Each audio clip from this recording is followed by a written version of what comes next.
des ex-miliciens, des ex-combattants, volontaires, toutes tendances confondues. Mais vous pensez que ces handicapés-là trouvent leur place dans ces journées de politique puisqu'ils sont pas actifs, ils sont inactifs. Alors il faut faire quelque chose pour eux, on ne peut pas les abandonner comme ça. Profiter d'un programme de réinsertion, c'est ce que voudrait Richard, un jeune milicien qui se battait contre la rébellion. Il a perdu un bras au combat. Depuis son amputation, il n'a pas vu un médecin. Faute de moyens, sa mère s'en remet aux recettes traditionnelles pour le soulager. Autant de fois que la douleur l'envahit.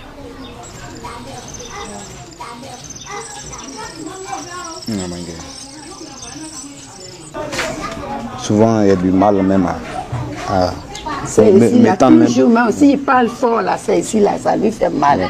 Le côté.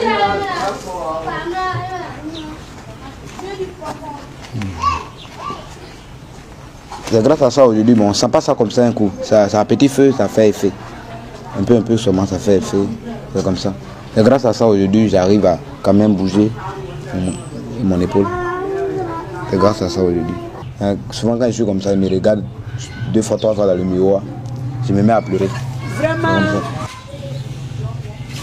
Pour ne plus souffrir, Richard aurait besoin d'antalgiques. Beaucoup trop coûteux pour cette famille nombreuse. Richard, condamné à vivre dans cette cour, victime d'une guerre à laquelle il n'a pu échapper. En fait, je ne suis pas rentré dans la guerre. Il ne faudrait pas mentir. Moi, c'est ma ville natale.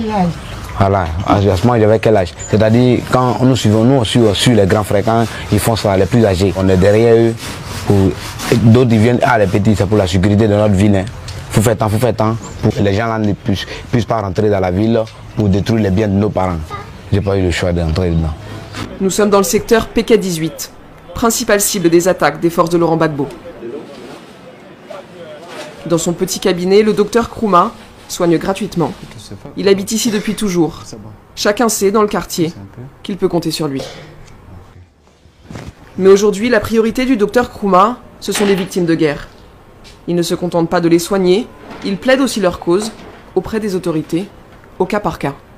J'ai quelques photos des victimes de guerre qui sont là. Celui-là, par exemple, ça c'est un enfant de 13 ans qui a eu une balle perdue au niveau du bras. Moi, ça me fait mal au cœur, raison pour laquelle moi je continue toujours mon combat. Il y a beaucoup de cas lourds au niveau des ex-combattants. Il n'y a rien comme ressources financières. Ils sont obligés de se rabattre ici pour que moi je puisse faire. Celui-ci, il a reçu une balle au niveau des fesses. Il vient nous voir au moins 3 fois par semaine pour ses pansements et pour faire des injections d'antibiotiques. Il faut te coucher comme ça. Ce patient, c'est Massouma Koulibaly. Pro-Ouattara, il a reçu une balle lors de la bataille d'Abidjan, quelques jours avant la chute de Laurent Gbagbo. Ok. Là, tu as un peu mal ici. Bon, ici là c'est dur. C'est un peu dur. Okay. Les nerfs sont un peu beaucoup touchés. Moi, à mon niveau, je n'ai pas trop de matériel, je n'ai pas de médicaments. Bon, je fais ce que je peux faire à mon niveau. J'ai essayé de pousser le dossier au service des victimes de guerre. J'ai envoyé d'autres dossiers, mais c'est sans suite présentement. Moi, quand ma maman me voit là, elle pleure. Quand ma maman me voit, elle pleure. Parce que c'est pas comme ça, moi, j'ai été né. Aujourd'hui, là, moi, elle boite. Et puis, c'est quoi pour moi, aller là? Moi, je suis un combattant. J'ai combattu pour Alassane.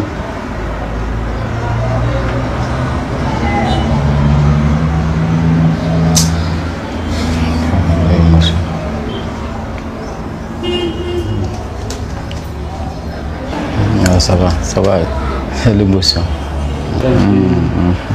Comment ça va aller? D'accord, ok.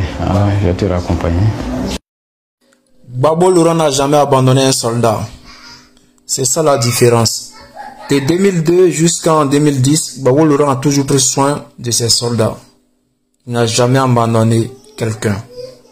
C'est ça la vraie différence entre un homme du peuple et un homme de business. Celui qui vient travailler pour des autres États ou celui qui vient travailler pour le peuple. À vous de choisir.